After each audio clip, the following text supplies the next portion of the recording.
Gabriel, vai falar sobre uma placa que ele desenvolveu para ajudar professores. E agora fique com o Gabriel. Oi, pessoal. Bom dia a todos. Primeiramente, eu gostaria de agradecer ao Siqueira pelo convite, o pessoal também lá da loja do Arduino e Raspberry, que indicou a gente aqui para o pessoal do Monhack Space. E na apresentação, eu vou dividir a apresentação em duas partes. Uma parte eu vou falar mais de uma forma para a parte didática, né? Da concepção da placa, qual o público-alvo, quais as possibilidades. E a segunda parte eu vou falar um pouquinho mais da parte técnica, né, do desenvolvimento da placa.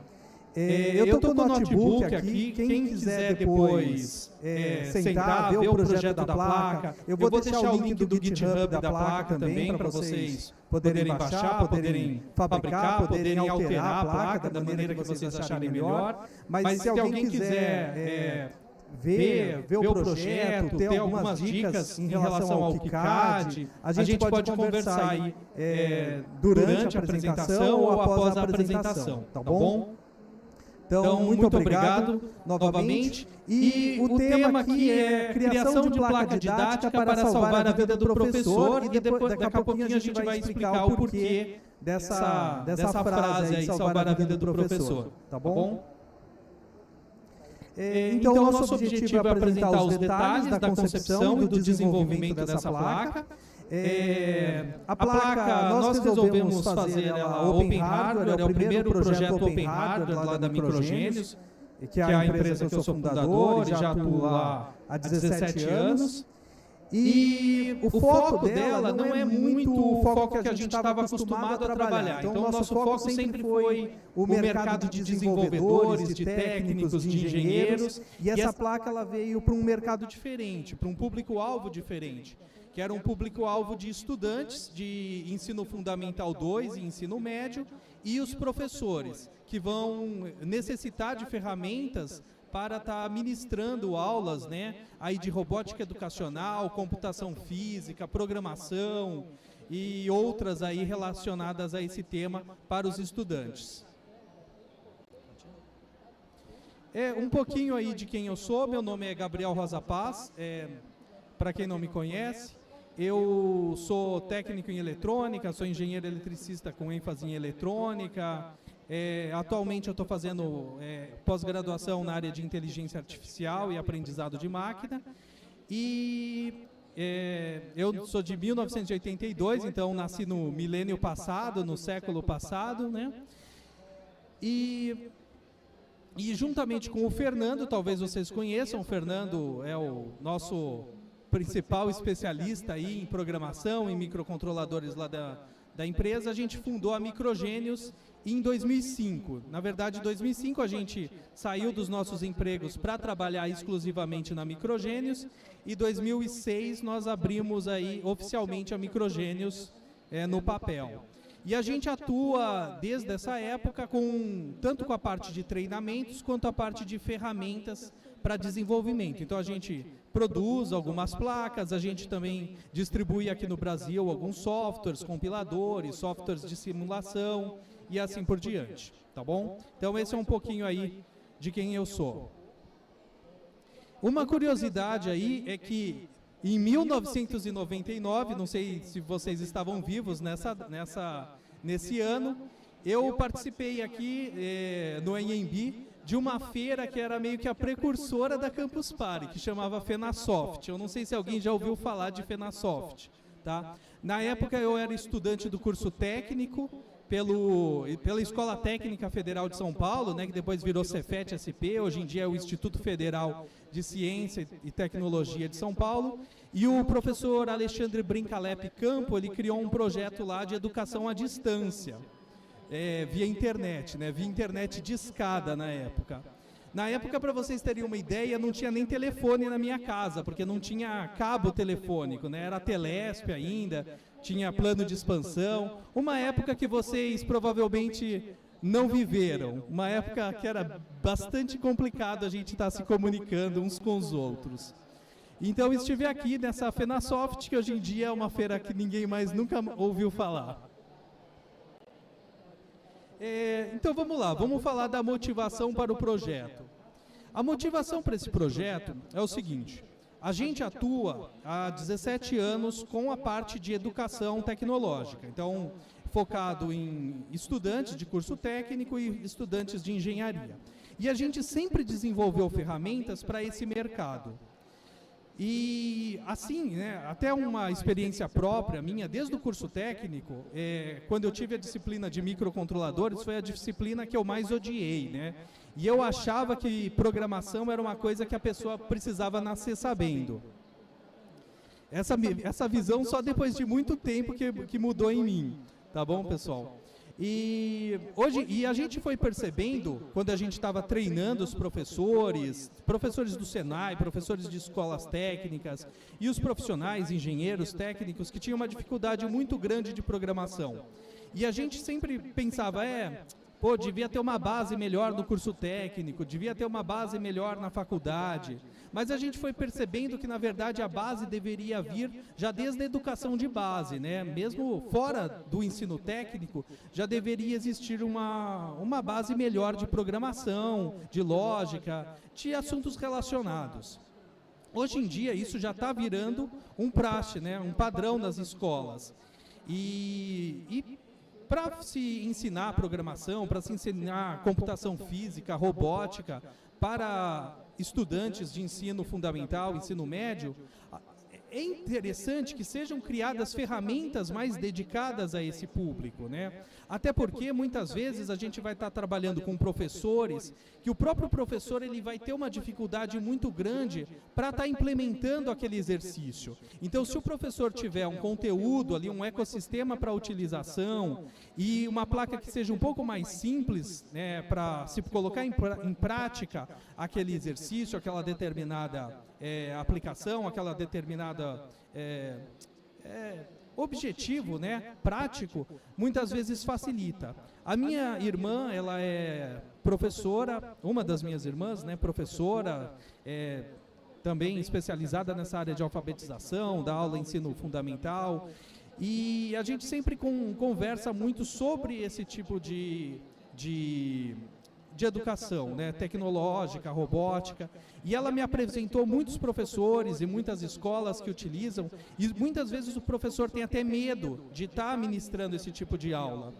E a gente tem que entender que quando a gente ministra uma aula de robótica, uma aula de programação para um estudante de ensino fundamental, de ensino médio, a gente não está querendo que ele se torne um desenvolvedor, que ele se torne um programador, que ele se torne um engenheiro. Não é esse o objetivo. O objetivo é fomentar outras características, outras aptidões necessárias para qualquer profissional, para qualquer ser humano. Trabalho em equipe, empenho, entendimento de alguma coisa nova, lógica, né? Então, a robótica, a programação, ela tem que ser colocada nesse contexto. E por isso que a gente desenvolveu essa placa. O foco não é só a placa, obviamente, né? O foco lá da nossa empresa é criar um ecossistema em cima dessa placa, com conteúdos, com aulas, com interface para a internet das coisas, com outras coisas que podem ser utilizadas. Isso daí, e esse conjunto vai virar um produto para as instituições de ensino, um produto corporativo. Porém, a gente decidiu colocar a placa como Open Hardware, né? Então, vai estar aqui o link do GitHub, onde está postada a placa, para também impulsionar a utilização da placa. A CPU dela é um Arduino, no caso aqui um Arduino Nano V3, e também para o pessoal começar a modificar, colocar outros microcontroladores, outras CPUs, e quem sabe está utilizando também aí dentro das instituições de ensino. Então esse foi o nosso objetivo para a criação dessa placa, né? Tornar mais fácil o desenvolvimento. O desenvolvimento no quesito das aulas, né? Então, por mais que o Arduino ele seja uma ferramenta criada, pensada para se aprender, né, principalmente para se aprender e muitas vezes ensinar programação, eletrônica, microcontroladores para um público que nem é o público da área técnica propriamente dito, muitas vezes o fato de ter que fazer uma montagem, para quem não conhece componentes, para quem não conhece muitas vezes conceitos básicos de circuitos elétricos e circuitos eletrônicos já é um impeditivo, isso da própria parte do professor.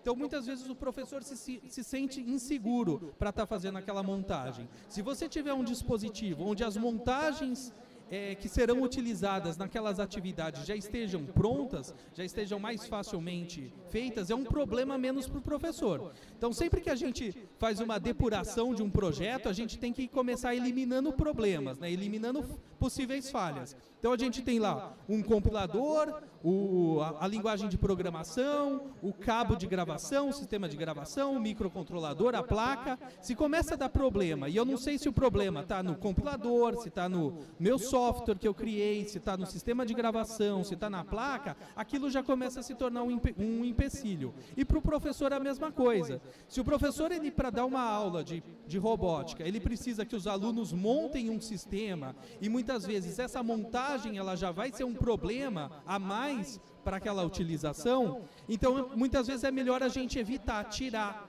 essa parte da montagem e focar em outras coisas, focar na lógica, focar no desenvolvimento de aplicações que simulem coisas do dia a dia, daquele jovem, né, inserido nesse mundo de tecnologia e assim por diante. Então é esse o nosso objetivo. A gente não é contra a montagem, a gente não é contra Arduino, a gente não é contra nada, inclusive a CPU aqui dessa placa é um Arduino Nano, tá bom? A única coisa é evitar um passo, que é o passo de montagem, que pode dar uma certa insegurança para o professor, lembrando sempre do público-alvo que a gente está trabalhando aqui.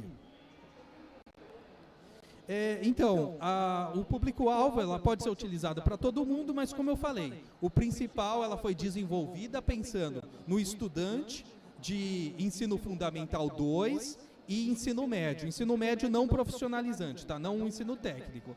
Ensino técnico também pode utilizar, mas daí nós partimos do pressuposto que a pessoa já não vai ter, numa aula técnica, de um curso técnico, dificuldade com montagem, com polaridade de componentes, e saber conhecer um componente, e assim por diante.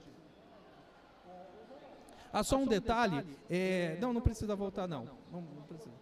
Só um detalhe, a gente não recomenda essa ferramenta para ensino fundamental 1, tá? Ensino fundamental 1, a gente considera que já é uma ferramenta um pouco complicada para o pessoal estar começando a fazer os primeiros trabalhos, a fazer os primeiros estudos aí com programação e microcontroladores, tá bom?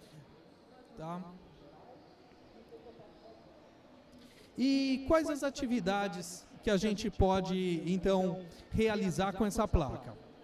Como eu comentei, quando a gente trabalha com programação, robótica, educacional, o foco não é fazer robô, o foco não é criar engenheiros, técnicos, desenvolvedores, cientistas, não é esse o foco.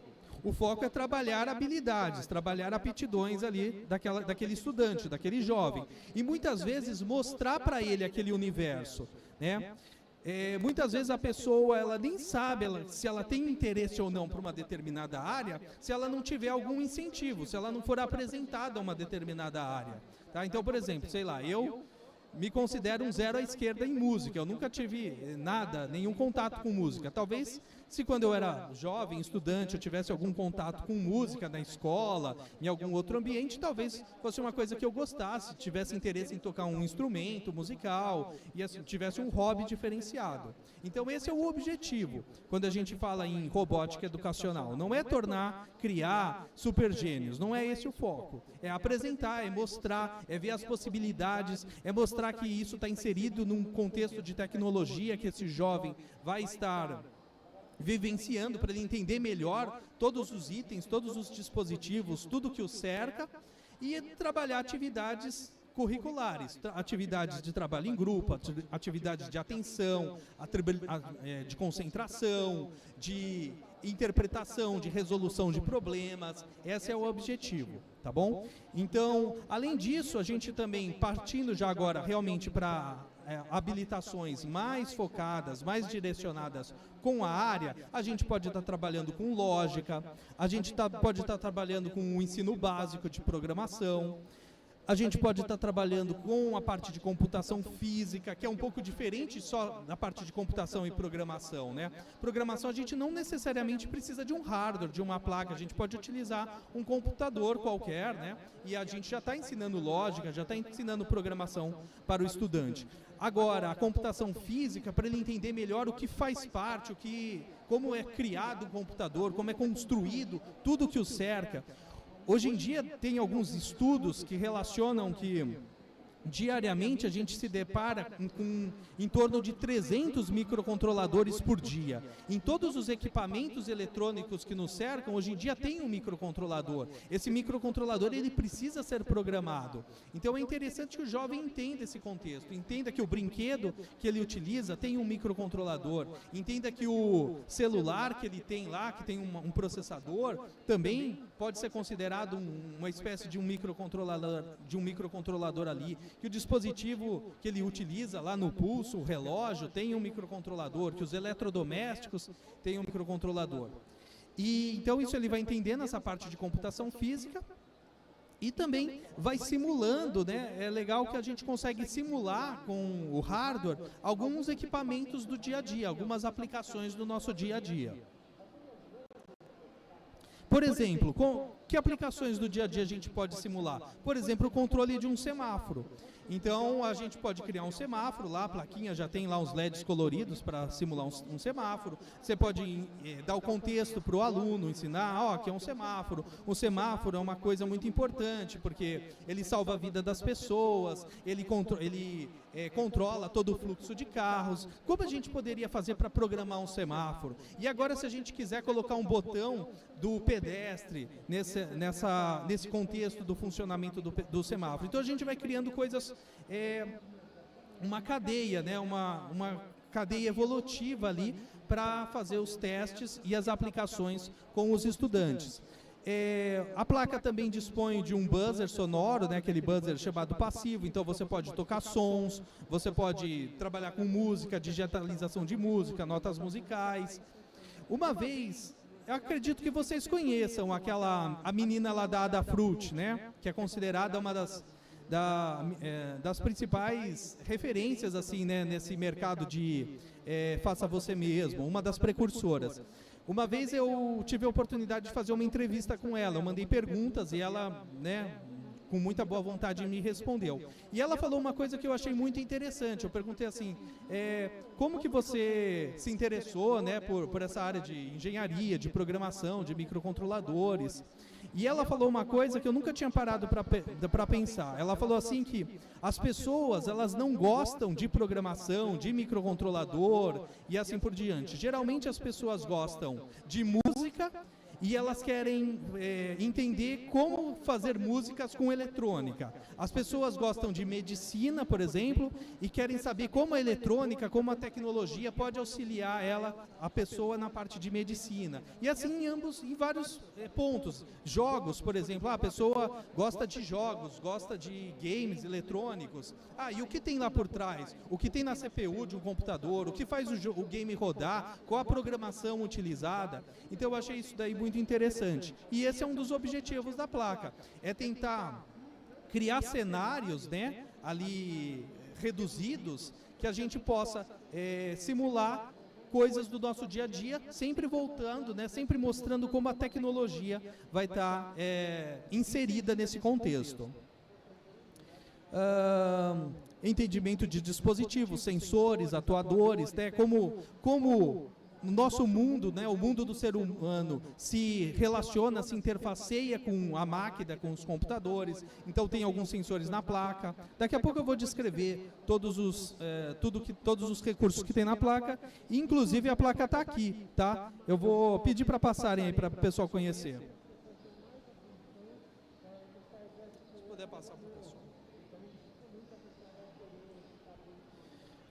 E é isso, e muitas outras possibilidades. Então vai da criatividade do professor. Com certeza o professor, o educador, ele vai ter muito mais criatividade do que eu, do que a nossa equipe lá da Microgênios, e ele vai conseguir inserir essas ferramentas, né? Eu sempre chamo isso de ferramentas, nesse contexto e de alguma forma potencializar o estudo de robótica, de programação para os estudantes.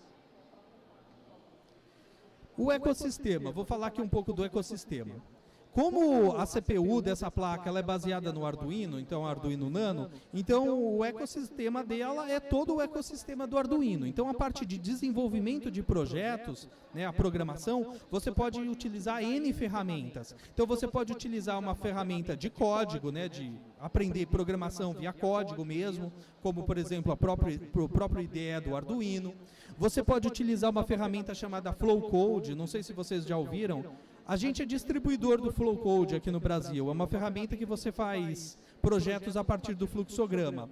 Eles lançaram recentemente a versão 10 e para robista ela é gratuita e aberta, inclusive todos os componentes dela, né, os componentes de simulação, os componentes de aplicação, são código fonte livre, tá? Então, quem quiser conhecer, vale a pena, é uma ferramenta muito interessante para quem está começando com projetos com microcontroladores e para a área educacional. Trabalha com um monte de microcontroladores, tá? Para essa versão gratuita e aberta, ela tem Arduino, ela tem alguns microcontroladores PIC, ela tem Raspberry Pi Pico, então é bem interessante. E não tem limitação de código, tá? Pode fazer programas grandes. A única coisa, não pode fazer programa comercial, tá? Não pode fazer projeto comercial.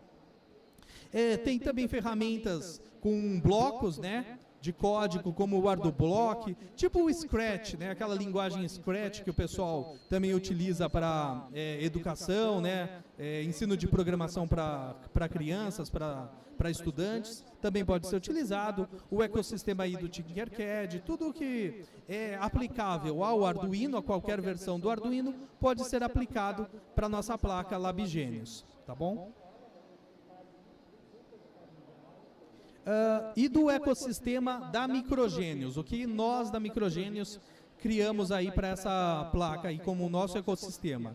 Então nós temos uma plataforma de cursos online, a Microgenius Academy, né? Convido vocês a conhecer, inclusive tem um curso de 50 horas gratuito, totalmente gratuito, não precisa colocar cartão de crédito, nada, é totalmente gratuito, basta cadastrar lá seu e-mail, seu nome e seu e-mail, tá bom? Com certificado, com suporte técnico, aborda bastante conteúdos, tá bom? E a gente está criando conteúdo específico para instituições de ensino. Como eu comentei, ensino Fundamental 2 e ensino médio, tá? Nós já temos cursos lá, mas são mais para profissionais da área técnica mesmo, para técnicos, para engenheiros, tá? Para estudantes de curso técnico, curso de tecnologia, curso de engenharia, tá bom? Mas a gente agora está criando um outro ecossistema de conteúdos, de cursos, de aulas, focados para o professor e para as instituições de ensino, que inclusive poderão utilizar a nossa plataforma como uma plataforma de uso do dia a dia, para o estudo do aluno e para o treinamento do professor. E nós também temos uma plataforma de internet das coisas, 100% brasileira, tá? O Fernando, meu sócio, o mestre, ele é mestre, atualmente doutorando pela UFABC, ele foi o desenvolvedor-chefe dessa plataforma e a gente utiliza essa plataforma em todas as nossas aplicações e também vai ter uma versão para estar utilizando com essa ferramenta, com a LabGenius, de uma forma bastante simples. A pessoa vai conseguir pegar, o estudante vai conseguir coletar as informações ali que ele está trabalhando, de tecla, de sensores, e enviar para a internet, e com isso está observando via navegador de qualquer lugar do mundo, tá? O nosso servidor Geniote, ele já resolve todos esses problemas aí de comunicação, de apresentação de dados, de armazenamento de dados e assim por diante. Então conheçam aí os nossos sites, aí convido vocês a conhecerem. O projeto do hardware. Então agora eu vou começar a falar um pouquinho mais da parte do projeto do hardware. Volto a repetir, aqui na apresentação, eu não vou estar com o esquemático da placa, o layout, mas está no meu notebook ali, ela foi desenvolvida no KiCad, então a gente pode sentar aqui, a gente pode estar olhando, tá, falando do projeto, sem problema nenhum, a gente fiquem à vontade, tá bom? Então, a gente pensou dessa forma para tentar tornar a placa mais difundida, né? E até porque não é o nosso objetivo comercializar a placa, eu nem vou vender essa placa. Essa placa ela já vai dentro de um produto maior, como eu falei, do nosso ecossistema, para as instituições de ensino ou para quem quiser estar treinando ali para ser professor e assim por diante. Então a placa em si, a gente disponibilizou o projeto dela, feito no KiCad, no GitHub. Eu ainda estou acertando, ainda vou colocar lá as informações de licença, mas é a licença CERD, de Open Hardware, tá bom? Pode estar baixando lá, já está com todas as correções. A versão da placa aqui, ela está versão 2, eu estou fabricando agora a versão 3.0, mas a versão 1 Open é a mesma versão 3 nossa interna lá, ela já está com todas as correções feitas, tá bom? Então está aqui o link. E contamos aí com a criatividade de todo mundo, de toda a comunidade aí, para estar impulsionando o projeto, colocando outros microcontroladores no projeto, outras interfaces e trabalhando aí com todo o ecossistema. Com certeza a criatividade de vocês aí é excepcional. Então, algumas decisões aqui em relação a esse projeto.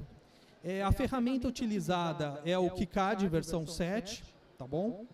Que é uma ferramenta, acredito que vocês conheçam, é uma ferramenta especializada em desenvolvimento de placa de circuitos impressos. Ela é open source, essa ferramenta. É o nosso primeiro projeto oficial com essa ferramenta, nós não utilizávamos ela, mas eu gostei bastante, fui eu que fiz o projeto, eu gostei bastante, eu não utilizava. Depois eu vou falar minhas considerações aqui. A utilização dos componentes PTH, que são esses componentes que são inseridos, né, em furos passantes na placa, ela foi feita para facilitar o processo de soldagem. Então, como o nosso público-alvo é estudante, se alguém quiser fabricar a placa e ele mesmo montar, então com certeza vai ser muito mais fácil do que se a gente trabalhasse com tecnologia de componentes sobre superfície, né, SMD. Então, muitas vezes você pode falar, mas para que, né, usar uma tecnologia já, não vou dizer ultrapassada, mas já não tão comum hoje em dia. É para isso, é para facilitar um pouco o processo aí de montagem da placa. As dimensões da placa, bem reduzidas, então a gente queria criar alguma coisa que coubesse na mão, que tivesse um tamanho ali mais ou menos parecido com o de um Game Boy, alguma coisa assim, né?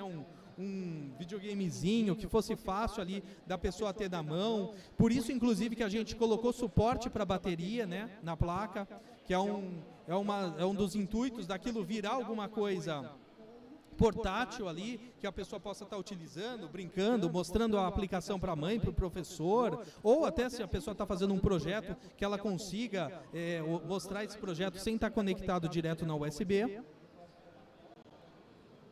E também os recursos que vão estar na placa, que vai estar aí no próximo slide. Então, esses são os recursos aí da placa. É uma CPU Arduino Nano V3, um display OLED de 0,96 polegada, um display de 7 segmentos, um LED RGB, um buzzer de tons, o buzzer passivo, né, o pessoal chama, um sensor de iluminação LDR, um sensor de temperatura LM35, um trim-pot, 6 teclas, o suporte para a bateria de 9 volts com chave liga-desliga. Essa chave liga-desliga, ela só liga e desliga a bateria, tá bom? Então, para ser utilizada com cabo USB, a pessoa está gravando, o próprio cabo USB alimenta a placa, deixa na posição desligada, né? E só liga se for trabalhar com bateria, né, com o cabo USB desconectado. E um conector para expansão do módulo HC05, módulo Bluetooth, que também foi uma coisa que a gente pensou em colocar para fazer aplicações, né, de controle remoto, coisas desse tipo.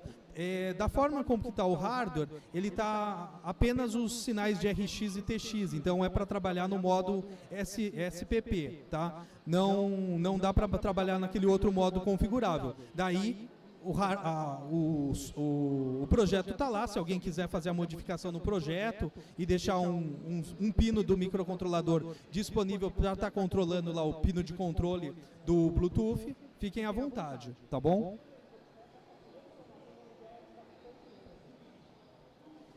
Tá. Agora, por que a ferramenta KiCad foi selecionada para este projeto? Primeiro, graças a uma relação de amor e ódio ao Software Eagle. Talvez vocês conheçam o Software Eagle, né, PCB. A gente utilizou esse software por muitos anos na Microgênios. Na verdade, a Microgênios, nós éramos os distribuidores, não representantes, eles não tinham representação no Brasil. Nós éramos o único distribuidor oficial da CADSoft no Brasil. Então, cara, o que teve de venda de Software Eagle aqui no Brasil foi a gente que fez. A gente trabalhou anos e anos com esse software, divulgamos, fizemos treinamento, vendemos, ganhei muita concorrência de Altium aí no mercado, né? O pessoal apresentava lá o orçamento do Altium 10 vezes maior do que o orçamento do Eagle e eu sempre ganhava. E depois a CADSoft primeiro foi vendida para a Farnell e depois a Farnell já estava mal das pernas, foi vendida para a Autodesk. Quando ela foi vendida para a Autodesk ela cortou, né, todos os distribuidores locais do mundo que eram parceiros da CADSoft. Mas mesmo assim a gente continuou utilizando, tá? Inclusive, depois o Eagle mudou, virou por assinatura, eu contratei a assinatura do Eagle, depois o Eagle começou a ser descontinuado, passou por uma ferramenta chamada Fusion 360, eu continuei utilizando, acho uma ferramenta muito boa, mas a gota d'água foi quando a Autodesk teve a cara de pau de me mandar uma notificação judicial que eu tinha vídeos do Eagle no meu site. E daí eu fiquei muito bravo, né? Daí realmente, eu trabalhei quase 10 anos divulgando os caras, eu tinha a permissão, eu tinha as licenças e os caras veio me encher o saco, né? Eu mandei tudo para eles, não deu em nada, né? Os advogados lá até me pediram desculpas, mas eu decidi nunca mais na minha vida utilizar o Eagle. Eu não gostava muito do KiCad nas versões anteriores. Eu achava que o fluxo de trabalho do KiCad me parecia com o fluxo de trabalho do Tango de DOS. Não sei se alguém já trabalhou com esse software, né? Então, na versão 4 eu não gostava. A partir da versão 6, realmente o pessoal mudou bastante a ferramenta e agora na versão 7 a ferramenta está muito boa. Então eu recomendo, ela é uma ferramenta profissional, dá para fazer projetos mesmo profissionais, confiáveis, a equipe de desenvolvimento é muito bom, o desenvolvimento é contínuo, tem uma documentação razoável, tem uma biblioteca, um conjunto de bibliotecas muito bom também, fácil também, compatível com a maioria dos softwares e sistemas de geração de bibliotecas. Então é uma ferramenta que eu gosto, realmente eu gostei bastante, estou fazendo os projetos com ela, tem me atendido muito bem.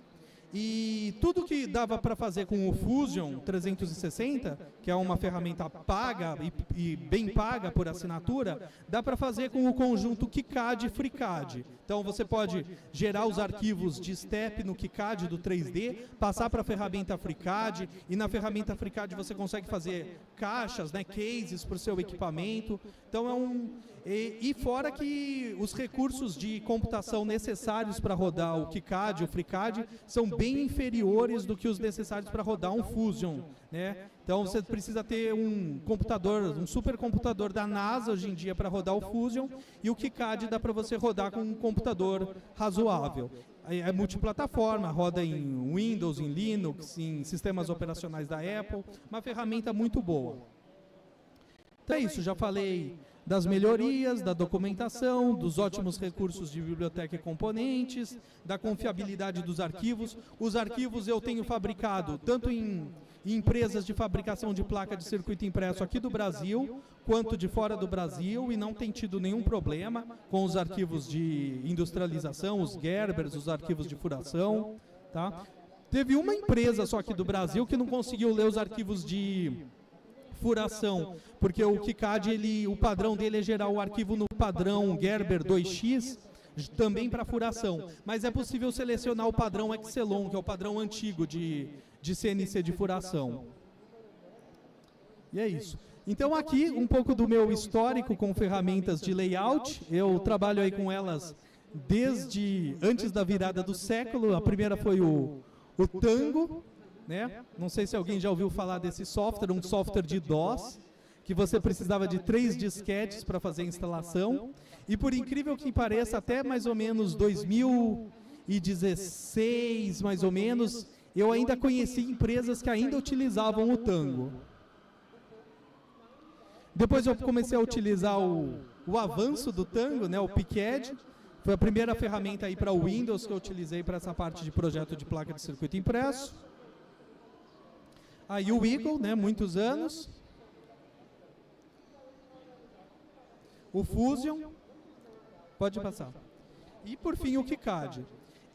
Pra gente, na verdade, eu falei tudo aquilo lá, mas foi uma brincadeira. Lógico que antes da gente tomar a decisão da ferramenta ser utilizada lá na empresa, porque a ferramenta ia ser nossa ferramenta oficial, nossa ferramenta padrão de desenvolvimento de projetos de hardware. Então a gente fez um comparativo, que eu também gosto de falar para os nossos alunos lá, para os técnicos, engenheiros que fazem os cursos nossos lá de projetos de placa, né? Essa é uma classificação minha, tá? Não é uma classificação universal, é uma classificação minha. Eu geralmente separo as ferramentas de desenvolvimento em 3 grupos. Na que eu considero de hobby, na que eu considero profissional standard e na profissional premium, tá bom? A hobby, ela é muito legal para esse mercado, como eu falei, educacional, mas que não seja um técnico, um engenheiro que vai utilizar profissionalmente. Embora o EasyEDA tenha avançado bastante, tenha ficado uma ferramenta cada vez mais profissional.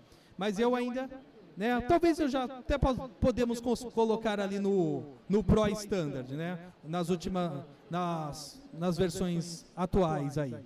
Mas Fritzen, Tinkercad não são ferramentas legais para o desenvolvimento de projetos reais, tá bom? Aí vem as ferramentas standard. E é nesse grupo que geralmente vai estar a maioria dos projetos realizados aqui no Brasil. Não adianta a gente inventar, tá? Vai ter umas ferramentas, essas ferramentas premium, elas são ótimas, elas são maravilhosas. Eu gostaria muito de ter a oportunidade de trabalhar com elas e acredito que a maioria das empresas e dos profissionais teriam. Mas é muito difícil, é muito caro essas ferramentas, né?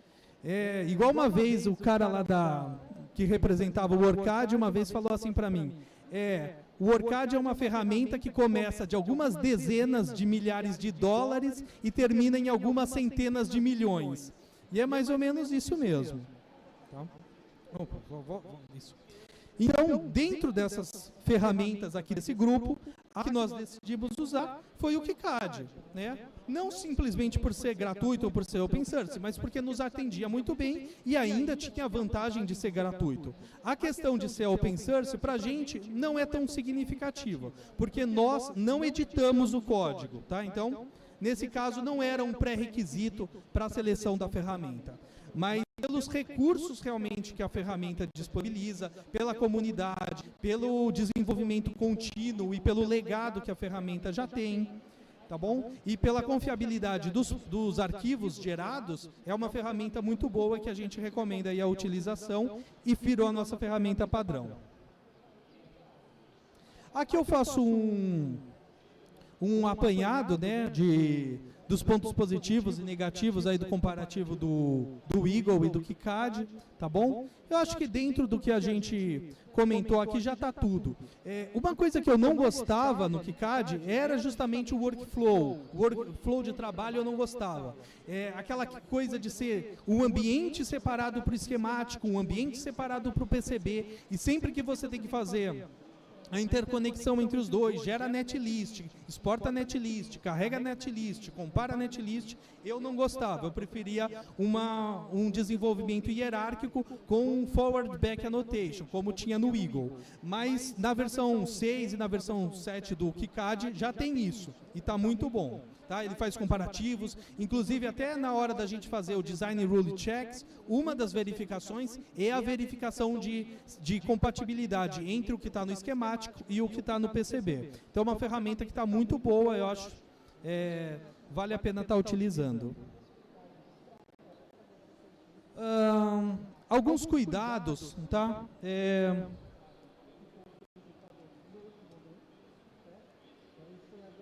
Eu vou fazer alguns comentários aqui.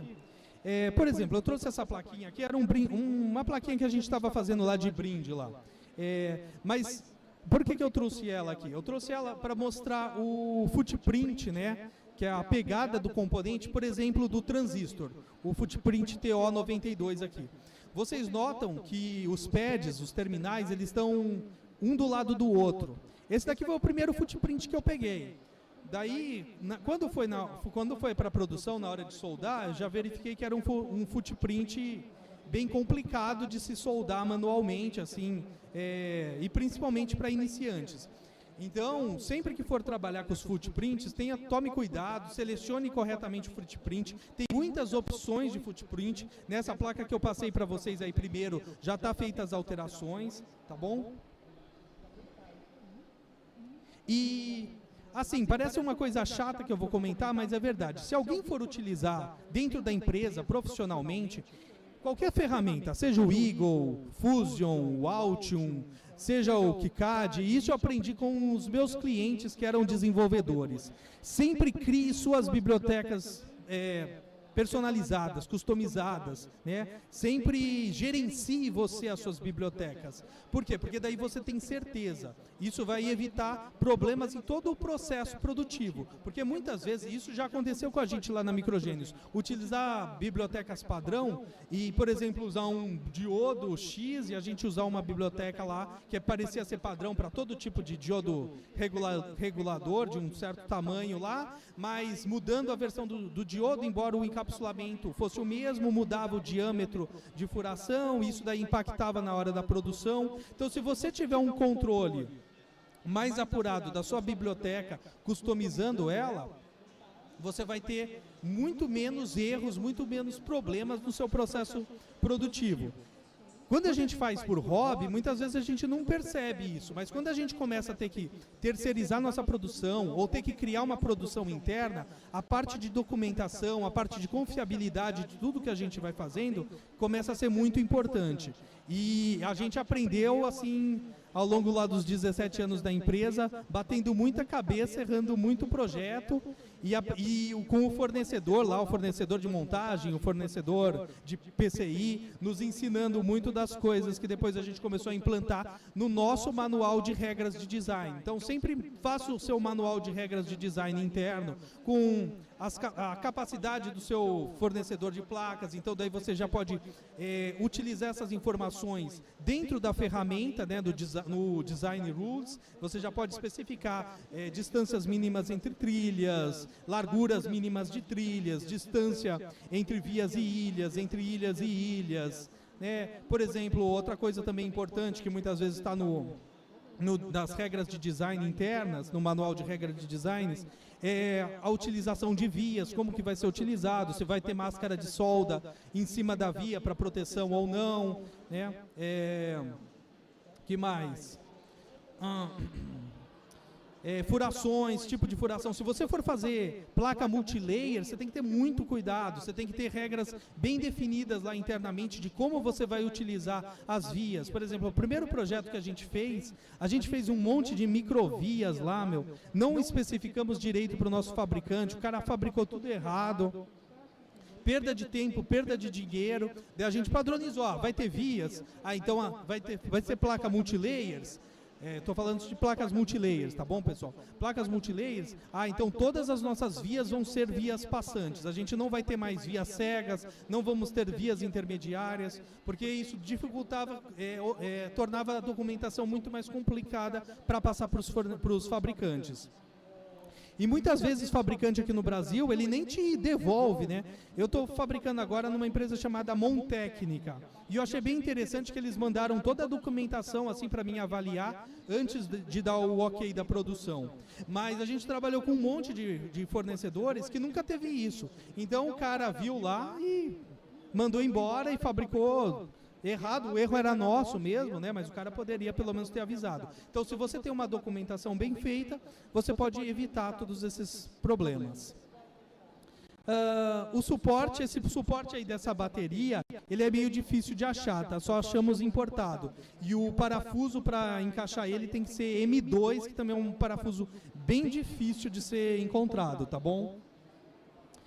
Essa chavinha também, slide on-off aí, é difícil, é um pouquinho difícil de ser encontrada e ela é a menorzinha, tá? Então, Na documentação, lá no GitHub, onde vocês podem baixar a placa, tem todos os nomes dos encapsulamentos, do modelo de componente, tá bom? Tem um mapa de como está ligado cada recurso da placa, mas esses daí são alguns componentes que eu acho interessante comentar com vocês, quem for montar a placa, para ter ideia que são componentes um pouquinho mais difíceis de encontrar. De resto é tranquilo. O buzzer pode ser colocado os dois, mas deem preferência em colocar o buzzer passivo, que é aquele que não tem um oscilador interno. Então, se você aplicar 5 volts nele, ele não vai ter tom nenhum, tá bom? Então, por quê? Por que isso? Para você aplicar o tom você e fazer músicas, fazer sons e assim por diante. Então aqui, depois, quem quiser, eu estou com o computador aqui, estou com o projeto, se alguém quiser a gente pode abrir e dar uma olhada no projeto, falar mais. Dicas, isso também para qualquer ferramenta de desenvolvimento. Hoje em dia você não precisa mais depender da biblioteca de componentes da ferramenta de desenvolvimento que você vai estar trabalhando. Se você estiver trabalhando com uma ferramenta minimamente conhecida no mercado, você vai ter várias opções aí para estar gerando, né, e conseguindo footprints, símbolos, modelos 3D. Então, por exemplo, dessa placa aí, tinha componentes que não tinham na placa, né, nas bibliotecas padrão, mas facilmente eu consegui, por exemplo, tanto no Snap EDA, como também nos sites dos distribuidores e dos fabricantes, principalmente na área de microcontroladores, você geralmente consegue encontrar o próprio fabricante disponibilizando de alguma forma as bibliotecas de componentes. Ou ela já vem numa biblioteca, um formato pronto, que você vai selecionar a sua ferramenta, né, de desenvolvimento, KiCad, Eagle, Altium, sei lá, já vem no formato específico. Ou então vem uma espécie de um script que eles fornecem para você uma aplicaçãozinha, você joga aquele script e ele consegue gerar para a ferramenta de desenvolvimento que você vai estar trabalhando a biblioteca, o componente lá, esquemático, o símbolo, o footprint. E o modelo 3D já é um pouquinho mais difícil, mas geralmente procurando em ferramentas como o Snap EDA você consegue encontrar o modelo 3D. Como o projeto está aberto, está lá disponível no GitHub, então vão aqui algumas sugestões para depois vocês, né, usarem a criatividade de vocês e estarem aplicando essas sugestões aí na placa. Então, por exemplo, vocês podem estar substituindo a CPU por uma outra CPU de mercado aí facilmente utilizada, como por exemplo uma Raspberry Pi Pico. Pode alterar o suporte de bateria para um suporte de uma bateria carregável. Só um detalhe, se for colocar bateria carregável, que a gente até ia colocar.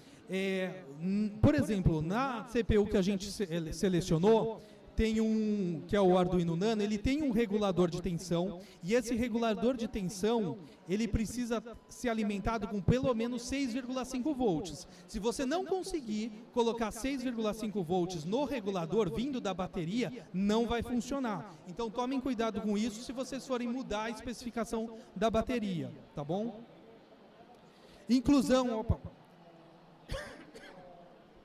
Inclusão de opção de variação de pinagem do display OLED. O display OLED, se vocês verificarem, vocês vão encontrar dois modelos bem comuns no mercado. O de 0,96 polegadas e um pouquinho maior, acho que é 1,3 polegadas. E geralmente a posição dos sinais VCC e GND é invertida. Na placa está o modelo para o 0,96. Se você for utilizar o outro, não dá para... É tudo igual, o tamanho funcionaria, só que tem essa inversão. Então o que pode ser feito aí de projeto? Faz um segundo barramento ali para você encaixar o display. Daí você consegue então encaixar o outro modelo de display também. Então, tem o display X? Usa. Não tem o outro display? Utiliza. É só o VCC e o GND que tem que inverter ali o posicionamento. E usar a criatividade, tá bom? Esse aí é o objetivo aí de todas as plataformas abertas, aí é vocês usarem a criatividade de vocês. Eu convido vocês aí a conhecer o curso gratuito da Microgênios, tá? Então quem não conhece, acessa lá microgeniusacademy.com.br, vai ter um curso chamado Introdução à Programação, Microcontroladores, Sistemas Embarcados e Internet das Coisas. Esse curso ele tem 50 horas de duração, eu ministro ele, eu vou desde o começo, abordo lá o básico do que é um sistema embarcado, programação, o básico de linguagem C, o básico de Python, falamos um pouco de projeto de placas de circuito impresso. Na época eu ainda usava o Eagle, tá? Então tem que usar a versão gratuita do Eagle. Ainda não tem a parte de KiCad aí nesse curso. Daí a gente fala de Arduino, programação em Arduino, IoT com Arduino, Raspberry Pi, Raspberry Pi Pico, introdução a ESP32, que mais? Introdução à eletrônica analógica, introdução à eletrônica digital. É conteúdo que não acaba mais, tá bom? É gratuito, não precisa colocar cartão de crédito, nada, tá bom?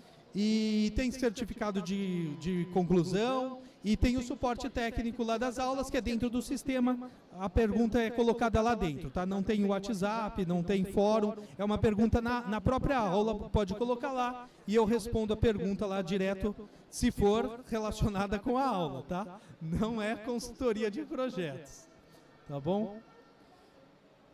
E é isso, pessoal. Eu agradeço a atenção de vocês e eu vou estar aqui. Então, se quiserem, a gente abre lá, dá uma olhada no KiCad, fala mais do projeto, tá bom? E quem quiser, se quiser fazer perguntas também, eu estou à disposição, tá bom? Obrigado, obrigado, pessoal. E agradeço novamente aí o convite, tá bom? Pessoal, quem quiser, eu estou com meus cartões aqui, também pode pegar os cartões, tá bom? No momento, a gente não tem essa placa para comercialização, tá? Eu tô fazendo o processo de produção ainda da placa. A gente abriu comercialização só para os nossos alunos lá, né? Porque vai ter o pacote de cursos, igual comentei. Mas nada impede de vocês fabricarem vocês mesmos a placa ou entrarem em contato conosco se vocês quiserem o pacote de cursos associado à placa e assim por diante, tá bom?